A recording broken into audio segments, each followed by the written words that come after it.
আমাদের ইমাম, জাতীয় ইমাম জনাব তারেক রহমান দামাত বারাকাতুহু,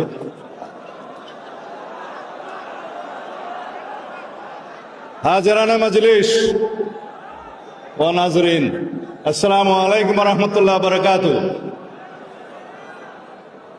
আমি খুবই সংক্ষিপ্ত বক্তব্য দেব।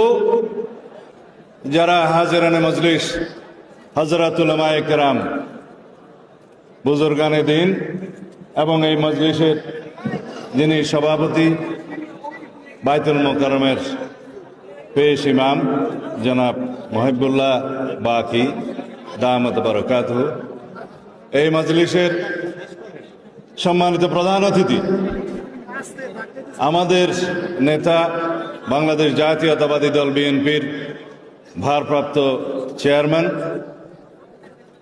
আপনাদের ভাষায় বলি